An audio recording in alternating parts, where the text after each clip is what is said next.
own your own business? Do you want to expand your network and increase your sales? Well, advertise your services with us here on Ben Television. Ben Television Sky 182. We are here to showcase you and promote you to our diverse viewers. Call us now on 0208 808 8800 or email us at bentelevisionuk@gmail.com. We are here to serve you.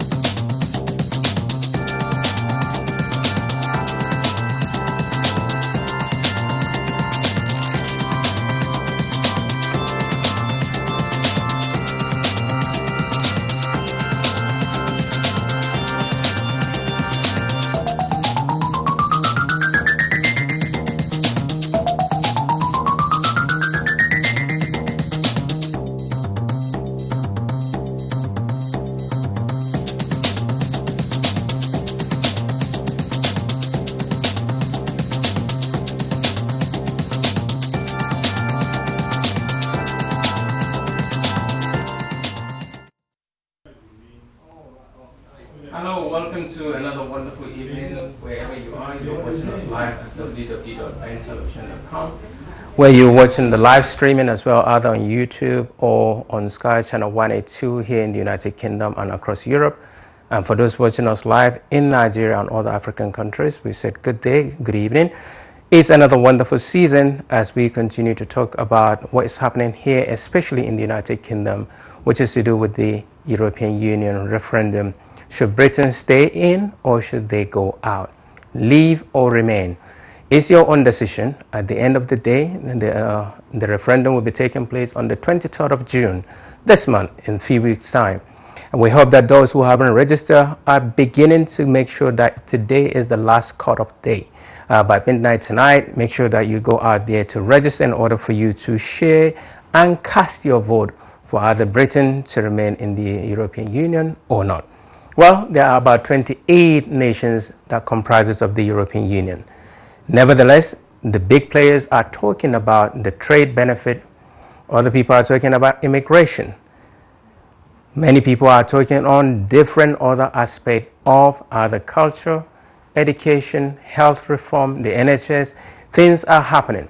And more than 4 million people from the BME constituted those that can likewise influence the direction of the 23rd election.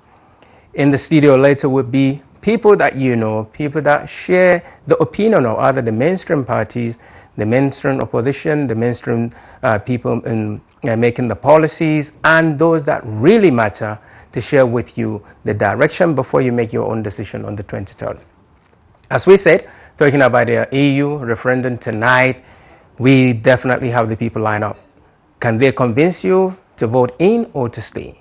But then again, we have seen what the Commonwealth citizens are doing in the United Kingdom, more so the African people doing in the United Kingdom. And again, when you want to narrow it down, the biggest spenders here are Nigerians. Some of you may have seen a program that highlighted the rich, influential so-called Nigerians in the United Kingdom, trading their business and showcasing what they have and what they can do and what they are doing. Nevertheless, as we continue to talk, we'll be talking about those that really matters, the unsung Nigerian heroes as well, the unsung Africans that are here, the unsung Commonwealth citizens that can definitely either support Boris Johnson or support David Cameron. At the end of the day, the Leave are there, and those who want to remain are there too. The so-called president or the so-called stronger end. Tonight, you will make the decision. But before then, let's quickly go onto the high street and hear what other people are actually talking about on the leave or remain. Their decision count. Let's take their clue and hear and listen to them. We are England for the many place, and including we are the restaurant, and every I will see the people a lot. There is no job. Yeah, it's very upset something, and I hope so. We're leaving soon. We better. Thank you very much. I think I can make up my own opinion. There's enough data out there to make a decision. Okay, so are you saying like stay or leave? That's my personal choice as to what I'm going to decide on the day, but I think there's enough information out there for you to make an informed decision whether or not you decide to go with the information that Cameron's telling you or Boris is telling you. There's enough information out there to make your own informed decisions without listening to them too. So I think they both lie, they just want to, if we vote for them, but I think the better thing is to stay in Europe. Yeah. Is that what you think as well? Yeah, I think so too. So why do you think we should stay in Europe? I think it's a better community. Like, if we come out, there's going to be a lot more trouble and paying visa and all of that stress, and all the people that have been here for long enough are just going to send back. And I think we should stay in the Europe community. Not only that, it's about the food. It's going to be more expensive because now they go from other different country, which is good. Everybody happy with this. And I don't know. Well, basically, I'm not English, so I should trust Cameron, obviously, hoping that they will stay. Even if I don't have any problem, because anyway, I'm living in England for more than 3 years, so it shouldn't be a problem. But yeah, there are advantages, there are no advantages in both of the cases.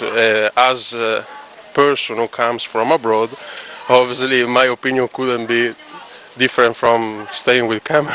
It seems quite obvious. So you think if the UK leaves the EU, it's going to be a problem for foreigners? To be honest, I didn't read probably enough about this, so I don't know yet what's going to be exactly. Also because they might say half of what they want to say, really, because maybe they just don't want to explain everything to everyone. Otherwise, people could be scared about to vote in a way or in another way. But yeah, well, definitely it will be better, probably, definitely. So if England will leave. And I don't think only for foreigners. I mean, also for the citizens, for the country. Anyway, there are, as I said, there are advantages, but not only. So, yeah. I believe that we should remain. At the moment, we have status quo, and I am all in favour of homeostasis. And nobody has actually put forward a viable or indeed any kind of clear plan for what we'll do if we exit. It's very much a case of, right, you can have this, or we have the mystery box. And so are you saying you're going to vote us to stay? Right? Oh, definitely, yes. Thank you very much. I think that Europe gives us a lot more strength. It is responsible for many of the advancements that we've had. And I think that we would lose a lot by leaving. Thank you very much. I think we should stay in the European Union. It's just a lot of reasons. One of them is we have a lot better control looking after things like the environment and wildlife and things like that, being in the European Union, managing things that don't obey borders. But it just makes sense. There's a lot of scaremongering going on just now. And for me, I look at the people who want us to be isolated, and they're not necessarily very nice people sometimes. It's led by the likes of UKIP, BNP, and a lot of far-right people, and we're seeing a lot of that rising in Europe already. We need to work together to stop that. Right. No, I can't think why. I just feel there's too much going on that's bad for me, and I'm not happy with the situation in the country. No, I'm not. No, I think we'd be better off out. I hope so.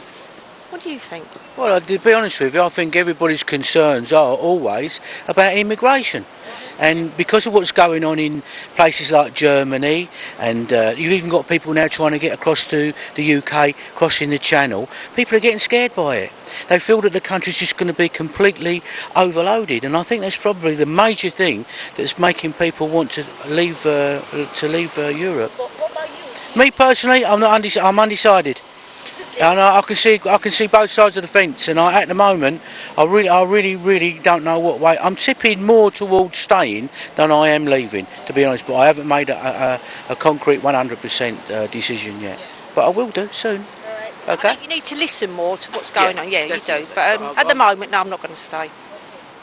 I would like England to stay to the Europe zone, as in, like, the loads of us, like foreigners, that come here, Not because we are the foreigners, but because I think us part in Europe and in England here, living here, we make a lot of effort. We do like lots of work that other people won't make the effort to do it as the English people and all this kind of stuff. And as I said before, like Europe is as in being in group. So if that's the point of being like a group of countries being together and fight for the best for the humanity, then everybody should stay in and try for the best for the humanity then.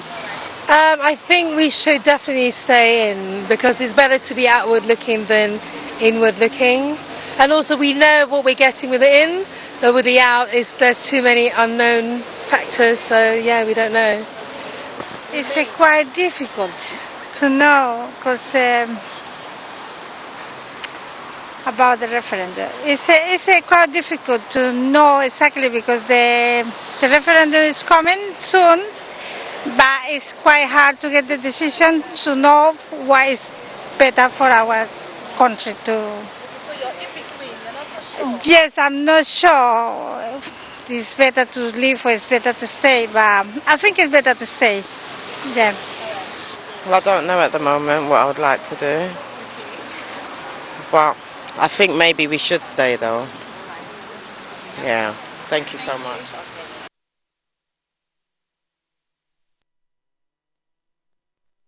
Good Welcome afternoon, back. yeah? All right. Welcome back. We're still here in London, bringing you all the latest happenings around the world in London to do with the EU.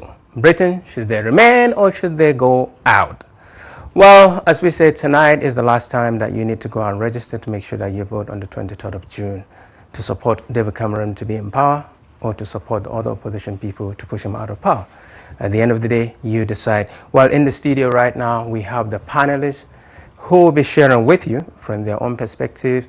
Some of them are officially registered as campaigners. Some of them are independent, sharing based on their experience over the last 10, 20 years in the United Kingdom. And they have seen how jobs, NHS, education has been affected since when Britain decided to be strong in the European Union. So on the panel tonight with us is Priscilla Enwipo, who is a broadcaster and somebody who is officially campaigning for remain or stay, but she's stronger in Europe. Welcome to the program. Thank you, sir. Supporting her is Ronke Adiago, who is a financial analyst, an accountant, somebody who is strong in the United Kingdom as well. I guess she'll be sharing her experience from other job creation or the other way around, immigration as well. You're welcome to the program. Thank you. Well, we have our Lighton, right, who is somebody likewise strong with the views and opinion that Britain should leave and be independent as Great Britain. You're welcome to the program. Thank you very much. On the left side is Mr. Tony Towesho, a broadcaster, a management consultant, likewise somebody who has been in the United Kingdom, Britain, London for the last many years, and somebody who believes strongly that Britain should leave EU. You're welcome to the program. Thank you very much. Well, I think now that we have you both on both sides, 50-50, 100%, two of you, the other side the same. Let me start with Priscilla, because of course you're on the stronger end for Britain. Why do you decide to work with the stronger end? Well, I decided to join this campaign because, I was listening to the conversations as to why we should remain or leave. And it wasn't making sense to me. But at the same time, I was aware that there are benefits to us as individuals and as citizens that were not being mentioned in those conversations. So I decided to join the campaign so that I, in my small way, could explain what I thought were some of the benefits to us as citizens, just to do my best to enlighten the masses in what they've enjoyed, what has been the benefit, how the EU came about, and where I can to answer their questions. Well, let me go straight to the leading for the lead. All right, some question. Well, it's interesting that we've been entertained by all shades of politicians the past few weeks, more like emotional argument than factual arguments, and just to scare us. And the sad thing is that if all these guys were really sure of what the future would be, they would have told us about the recession in 2008, or they would have told us Leicester will win the Premiership.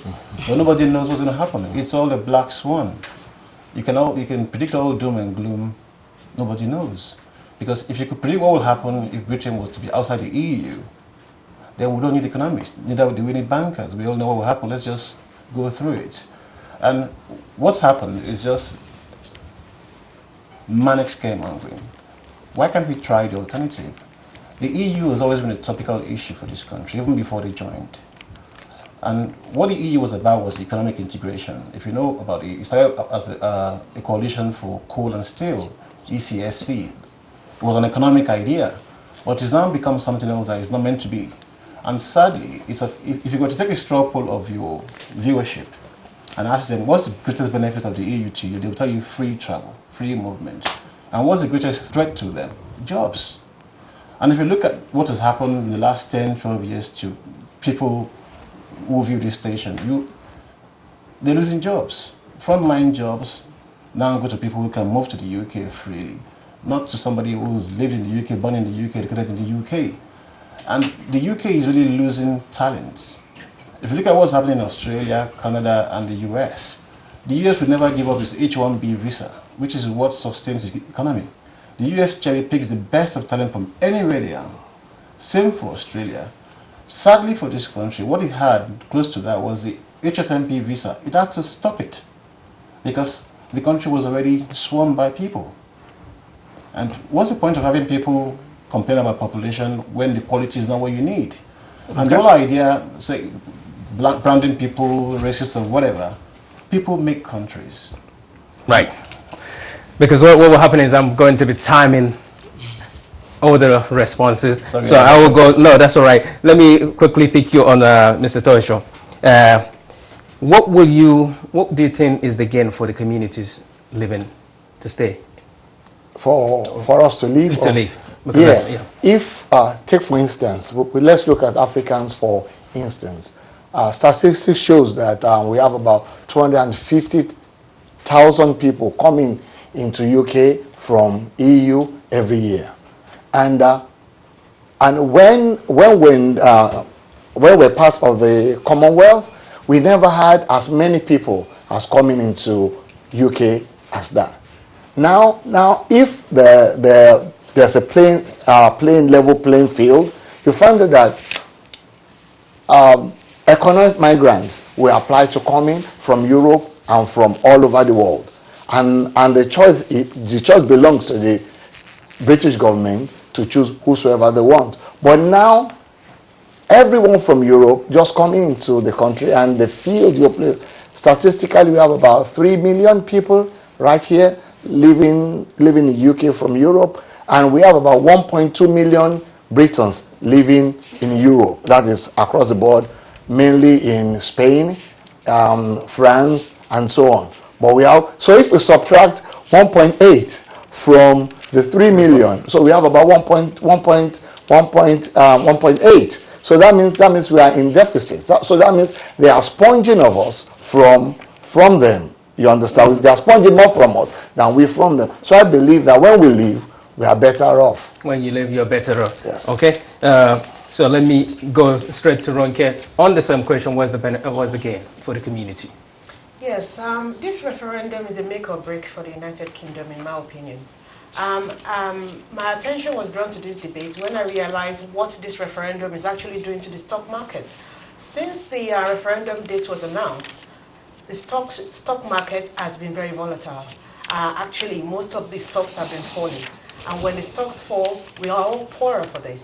Our pensions are affected, so many things are affected financially. So it's absolutely important that we all pay attention to this referendum. More importantly, as we know, there's strength in numbers. And in my opinion, leaving the EU is like a leap in the dark. We don't know what we're going to get at the other side. So why don't we stay with something that we're familiar with, that we know about, And we've been part of it. We've been part of the EU now. We've been operating very well with the EU, with our neighbors. So what's the problem? I don't see a problem in continuing with this relationship and ensuring that our financial market is stable. Also, it's predicted that the pound is also going to, it's started falling already. And if we leave the EU, it's even going to fall by 15% further. So why do we want to make ourselves economically poorer? All because we're trying to cut our nose to spite our face. Well, hopefully we don't spite our face. let me move straight to Priscilla. She doesn't want to spite her face. Let's quickly look at the direction of job creation. What benefit do people get from being stronger in? People are crying that they're losing jobs. I know, but let me just deal with what the two gentlemen raised mostly light on. You're raising the fact that people are losing their jobs. I personally think that issue there is a prejudice issue, is not related to the EU. Yes, those who have come in that the jobs are being given to are of EU origin, but it doesn't mean to say that it's because of that they're here, that they are losing the jobs. Let me explain what the problem is. The EU has provided us with anti-discrimination laws, which does not permit for us to be discriminated against, either be because of your sex, your race, or your creed, as it were. And so, or within employment. So, if you lose your job, is taken away from you and given to somebody else, you have an opportunity, you have somewhere to go to get help. Now, on the issue of employment, we have something like 200,000, you mentioned 3 million jobs that are linked to the EU. Now, those 3 million jobs, if we come out of the EU, what will it mean? How will it impact those individuals? There are a lot of people that work for companies, and they do not know that these companies are linked to the EU. Right now, as my colleague Ronke has already said, there's this uncertainty in the market. And why is the uncertainty? The uncertainty is as a result of people's concern that we're going to leave. The pound has begun to fall. And if this uncertainty continues, what does that mean for companies? Does that mean that they all have to uproot now and go back? Yes, I appreciate we're going to take some time before everything is negotiated. But what does that mean? That we're going to begin to see a decrease in our 47% that we get from the EU in terms of trade? That's the percentage benefit that we have. Does that mean that those families whose jobs are linked to companies that originate from the EU or that are based here but have parents' company in the EU are going to begin to lose their jobs? We have, like I've mentioned, the numbers to you that are linked. That is far too many for us to be able to be contemplating what's going to happen. Thank you. Let me give you space, Lighter, to respond to that. It's interesting Runke mentioned the volatility in the stock market and the financial markets. That's what they trade on, uncertainty. So whether there's a referendum or not, any hint of uncertainty will create spikes in the financial market. But to come back to the EU, I should preface by saying that the EU is not all bad. It's a good idea, one of the richest unions in the world economically. But it's now moved from what it was meant to be A, but it's now morphed into B, C, D. And the UK was always skeptical. Politically, the UK was never integrated with Europe. Geographically, it was just close to it. And the UK is a very unique country, a very unique island with more connections in far-flung places. At some point in time, 20% of laws around the world came from this island. And this country has actually built on that over the years, over centuries. They've got rule of law, very good schools, they lead in culture, they advance science. And on the back of those activities, they've spawned good businesses. Look around the EU, 28 countries. It's a mixture of the good, the bad, the ugly. Germany being the good. I won't mention the bad. It's just about 4 countries bearing the weight of the EU. And we've seen what can happen when you're trying to marry beneath yourself, which is what the EU did in looking in. And if you look around you, the best economies in the EU, 2 of the best, apart from Germany, are outside the EU, Norway and Switzerland. Yeah. And they're doing well. And if this country was to vote out, it doesn't mean that the relationship will end. They can still do what Switzerland is doing. It's a member, it still access the market, and Norway still pays towards the funding of the EU and can access the market. And the UK is 80% services. This would just not, it wouldn't disappear overnight because they're coming out of the EU. But what can happen now is that the UK will now have control of vital sectors of its life. The judiciary in this country is subsumed under the ECHR. And also, if you look at,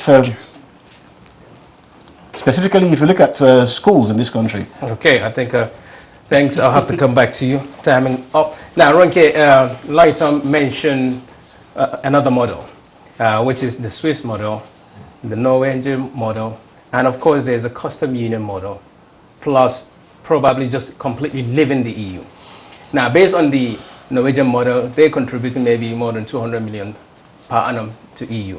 And Swiss contribute almost 100 million to EU. Nonetheless, some of them, one of them has a voting right, the other doesn't have a voting right, but they participate in the policy. UK, Britain, is known to be a stronger nation, just like one of you mentioned, that she set up a lot of political, democratic dispensation around the world. How come they can't do such as Norway and Switzerland? Yeah, that's a very good question. As you're aware, Britain is the 5th biggest economy in the world, and we are part of this club already anyway.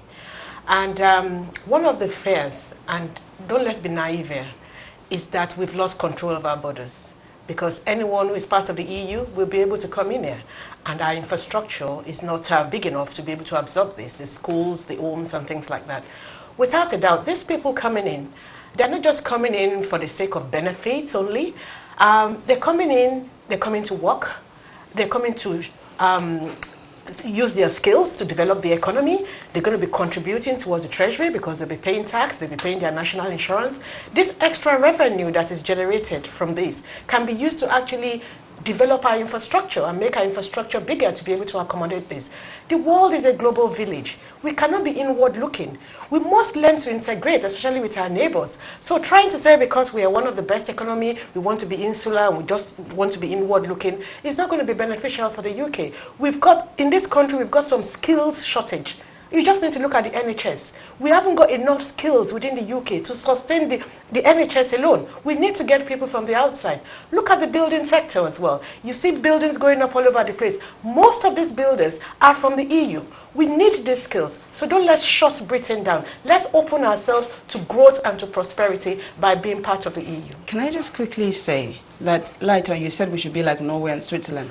Are you aware that part of the agreement with Norway is that they're not part of it, but they have to accept free movement of people. And therefore, so whether we leave or not, the immigration issue that you're concerned about, if we're to become like Norway, we're going to have to accept free movement. And we'll still have people coming. The immigration issue is just one instance of the problem. No, I'm just saying. Yeah. It's interesting that people think the EU is just... it's not a thought, it's a fact. No, it's not the all-conquering solution for UK's economic problem. In the midst of the whole emotional argument, we can actually isolate what the questions are. The question is, what's the UK's future? Is it better inside the EU or outside the EU? And what are these problems? A very high domestic debt, deficits. Let's get back to the point you made. No, let me develop. Just stay with me on this. It's a very simple question. Is the UK's future better inside the EU or outside the EU? The UK has been a member of the EU for so long, since 1973, yet its economic burden is still very heavy. What's wrong in trying the alternative? Why? What's the I'm fear? not saying that we shouldn't try the alternative. Let me come what back I'm to... saying is that the alternative you're suggesting still comes with free movement of because people. it's a -4 conversation. Sorry. Unauthorized. Tony, right? You heard what Ronke talk about in terms of that the EU, Britain's border are open. You'll be able to get the best of the skilled labor. But is there really? Yeah, do they really allow them to come in? No, before 1973, buildings were being constructed here without the help of the EU immigrants. Right. Number two is that all the figures that everyone is using for living or remain and all that, they are all assumptions. And assumptions are the mothers of all mistakes. I don't want to use, the word. Now everyone has assumed that if we leave EU, if we stay in EU, X, Y, Z will happen. 10 years ago, did we think that we'll be fighting ISIS on all areas, on all frontiers in the world? No.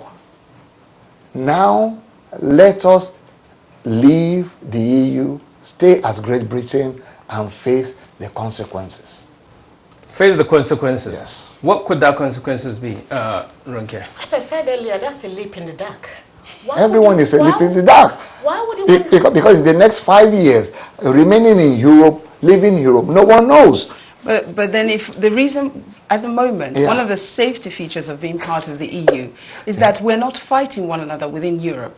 If we were not part of the EU, being part of the EU has prevented a lot of wars in Europe. For one instance? thing. Yes, for one thing. You may or may not be aware of that. So saying that we should remain on our own, I don't really know how that is going to prevent other countries from going to war with us. Other European countries are not going to war with the UK at the moment. It hasn't happened for a while. And let me just remind us all that the EU came about after the two world wars to prevent and to rebuild the European continent. We also have the UN. We have the UNO. We do, but let me also come to a point that you raised earlier about the Americans not giving their visas to specific, they gave it to specific H1B. H1B. That is a government factor, is it not? So, for instance, the United Kingdom, our government here, could actually make the choice of ensuring that they give their visas to those highly skilled individuals that is required in those specific areas of services that we need them, just like Ronke has mentioned. That's a governmental thing once again, and not necessarily an EU issue. We cannot blame the EU because the UK does not, issue her visas. But visas are only issued to immigrants from other areas apart from EU. So EU immigrants can come in at any time. Let me quickly come in based on what I have here, Ronke. You're talking about Britain should open their door. Don't you think that is a disadvantage to African countries, for example, who are taking this highly skilled professionals away from the African countries that need development? I think this will actually make the government of the African countries actually sit up and try and treat their highly skilled workers very well to ensure they can retain them within the country. Because if the highly skilled workers are treated very well in the first place, they wouldn't leave their countries. So if they are being attracted to other countries, they should look and think, hang on, why are they going to that country? So why should they be attracted from EU then? So does it mean that the EU government don't treat their citizens right? No, it's about demand and supply. If somebody is ready to pay you more than your own country, it's natural you will gravitate towards so it's the same thing. It's the same. So that means the EU governments are not paying their highly skilled workers enough. No, they haven't got enough. The point I'm making is we haven't got enough. It's different to respective governments within the EU. EU does not erase the sovereignty of the UK or the government of the UK. Likewise, it doesn't erase that of Poland. Hold on here. We are talking about visas. We are talking about visas. Right. Before we go out to allow the interactiveness, let me ask the stronger end. What will happen if Britain indeed stay in EU? Bearing in mind that presently the European countries in EU are 28. But surely enough, there are more than 28 countries in EU. The other countries will like to join, and then EU would expand. How do you see the capacity of Britain maintaining the status quo that they are enjoying now when EU expand to maybe 35, 40 countries around on the continent? I mean, the United States of America has got 51 states, and they're one big union. So if they can manage 51 states, why can't Europe manage? Is this 51 states not in one country? Because Mexico and the rest are all there, Cuba and all the rest are countries, and they're not in United States. Yeah, but still they have 51 states which they manage all together. All speaking one language, for example, English. Yeah. But that is not the same in Europe. Yeah, but we are part of Europe, right? We are part of the same continent. And as I said earlier, the world is a global village. Yeah. People move all over the place. It doesn't matter what continent you come from now. But if we in Europe are trying to stand together for economic reasons, for security reasons, I think that's a good thing. Who do you think will be very happy if the UK comes out of the Union? It's Russia. They'll be very happy because we'll now be isolated, we'll be standalone, and we'll be more vulnerable to attacks. And also, all these terrorists, they actually, they will feel more excited that UK is on its own, so they can easily penetrate into the UK. But if we work together with our neighbors, then we'll be stronger, and it will be more secured as a So, Lighton, let me take Lighton. So, which means on your own, you're not strong, you can't defend your country. Well, it's interesting Ronke mentioned that it's a jump in the dark. One of two choices. Either you jump into a void or you jump onto a pot of gold. I think what really scares a lot of people is the unknown.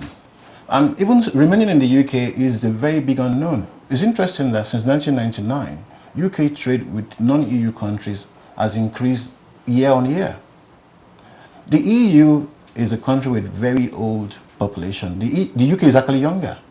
And it's interesting that the UK is actually expanding its frontiers of trade outside the EU. And the UK has a comparative advantage beyond the EU. And the big countries in the EU are UK competitors.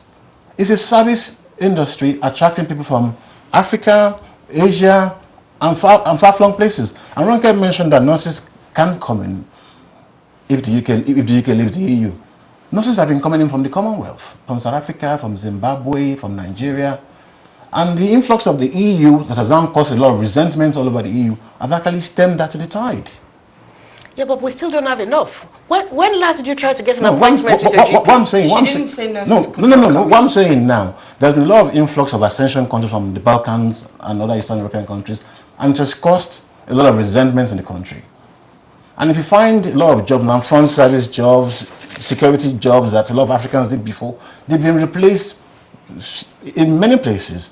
And if the UK were to be allowed to control its immigration policies, it can then cherry pick the people who want to come in from South Africa. It does coming in from just any country that just because you're from the EU, it doesn't really help the EU demographic. Because what do you really need is quality of immigrants, not just anybody to just come in and have a field day in the country. Can I just say that when it comes to prejudice, Yeah. people are going to be prejudiced. The people are going to choose to be prejudiced, whether we're in or out of the EU. And I think we need to also understand that the United Kingdom has been, and still is, a very tolerant country in comparison to some of the EU countries. And so, to say that people are losing their jobs because of that, I don't think it's fair, nor do I think it's right. I think, as I've said before, if somebody is being discriminated against, there are anti-discrimination laws that can help. Priscilla, sorry, you won't call Canada prejudice. You won't call the US prejudice. Neither will you call Malta prejudice, because they cherry pick who comes into the country. They pick the best of the pack. I'm not speaking about that. No. I'm speaking specifically on what you said, which was that people are losing their jobs. I wasn't speaking about countrywide. I'm saying that for those specific areas where people have lost their jobs, that is more likely to be a case of prejudice as opposed to being a case of immigrants from the EU. And therefore, if you've lost your job, were you discriminated against? That's the question we need to ask. Priscilla, it shouldn't be Priscilla, we can ask the argument under any heading, but it's all about people. People make countries. And the big debate is, what should the UK do with its future? Now you have people coming in from ascension countries everywhere, and the UK have actually lost the decision on who to bring in and who not to bring in. And before the ascension countries came in, they cherry-picked with different status of visa classes. Now those have gone, and it was under pressure from the voters in this country. Okay. Well, let me quickly take Tunji from London. Tunji, you're welcome to the program. What is your question or your comment? I appreciate you for this program, are you with me? Yes, we're with you. Okay. I say I really appreciate you for the program. Thank you. I'm actually voting out, and my point of presentation is from the side of minority. You see, this European thing, it has been affecting the minority, and it will continue. You see, Priscilla and Ronke, they may not know what is actually happened in the real sense. But I can tell them that already, if you apply for a job, they are saying it already. I fill in application. My wife is a nurse. When I fill in a nurse, she got an indefinite stay. She's from Africa. In the application form, they state there now categorically that unless you can get a matching skill from European, we will consider people from Europe first. You see? So this thing has been, and it will continue, affecting people here, especially the minority. Okay. The free movement from East European. Don't forget that East European too, they are economic migrants as well. Before the existence of East European, because it's all about free movement from East European, because they are the one that is causing the influx, whether we like it or not. There has been people coming from Caribbean, people from Africa, people from the rest of the world that has been coming to do this key work. And one of the arguments is that they cannot even get this key worker from other parts of the country because the border is open to certain people. Okay. You understand? Thank and you, whether Tunji. the countries of the ski people, whether they dream best or not, it doesn't matter. And there are people here that are even suffering. Thank you. Thank you, Tunji. You had Tunji's comment. Let me start with Ronke or Priscilla. I think, as Tunji said, the other thing we forget is that as British people, we're also European citizens. So, when we speak of EU citizens coming in, that does not take away your place primarily as not just a British citizen, but you're also an EU citizen.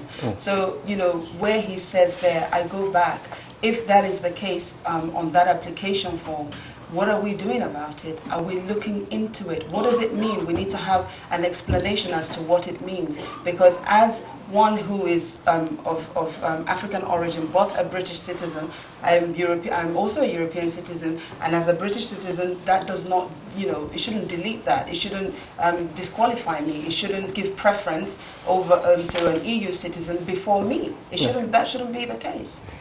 Well, mine is if we look at it specifically now related to jobs, you find that in hotels, in places whereby Africans used to work before, now it's been taken over by Europeans. Sometimes you might not even understand their English. No, Priscilla just said you guys are Europeans. Yeah, so, I know. No. But black Europeans. Black Europeans. Yeah. So being Europeans is determined, right, by non-Africans, Africans, and whites and black. So you could be European and be black. You could be European and be white. And a lot of times, the choices now is tending towards being white Europeans.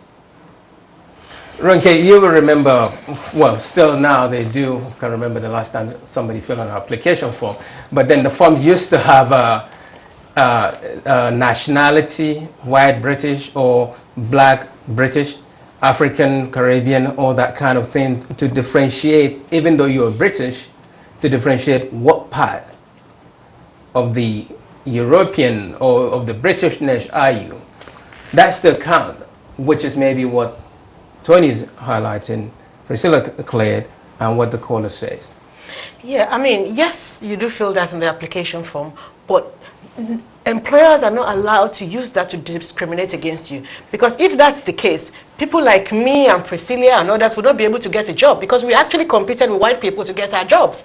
So if they are being discriminatory by what we've put in the application form, no black person will get any decent job in this country. Well, so you say there's a high number of black people really getting a job in the UK.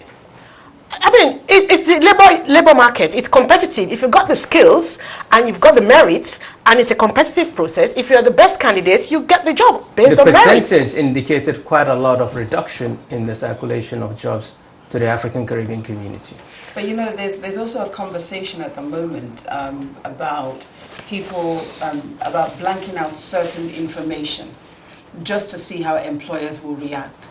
There's that conversation going on now. It's being examined. Do we, let people not put, for instance, their ethnic origin and not put, for instance, if you have, say, an African name, so that we just look at your credentials and see if you have what is required, and we look at you based on that, so that we avoid the discrimination based on your name or of your ethnic origin. So that conversation is happening, which will suggest to me that, again, we're back on the subject matter of prejudice as opposed to immigration from the EU. Right. So it's not a matter of prejudice. Yeah. Tony. Right. I just want to punch a hole in that. Now, no names, your profile, but you still need to go through an interview. And your accent will bring you out. So if you have an African accent, they already know that that's an African. So if you have a Romanian accent, But is that not the same since? It's the same. So we are still going to be on the losing side. No, I beg to disagree on that. When you go for interviews, it's not about your accent. It's about your skill. It is about what you've got to sell. If you've got the skill and you can sell yourself at the interview, you would get the job. It's not about your accent. I don't think we should get bogged down with prejudicial arguments, because the UK has done very, very well, more than a lot of countries, and better than most, in integrating people of all races, and they should be commended for it. Absolutely. But what I will say is that in terms of competition, because the world is competitive, let's not kid ourselves. People coming from different ports and coming to the same enclosed space, this small island. And you have the BAME here, ethnic minority from African and Caribbean backgrounds. They haven't got the economic capital people from Eastern Europe have. And increasingly the UK is becoming a self-employed economy since the recession broke. It's no longer a case of employment, just not to be bogged down with things like that. The UK has done very well. We're not competing well enough in many industries now, because there are people who have better skills and they have larger capital. And just because you have lower capital or lesser skill doesn't mean you shouldn't have access to the market. Now you have kids here who've gone to school here, amassed heavy debts, even to try and get the initial job that normally sets them on, like the front space job, is now becoming very difficult, because if you look at it, they're private jobs. And human beings are very similar. We tend towards our own type. Okay. Let me take on David. David, you're welcome to the program. You've been hearing the panelists trying to convince you to either leave or remain. What's your take? I want to remain, mainly because of investment into this country. Like investors have a sort of appetite to invest their money and bring in their money into this country, mainly because there's a larger market. What is the biggest market? Europe is the biggest market in the world, over 500 million.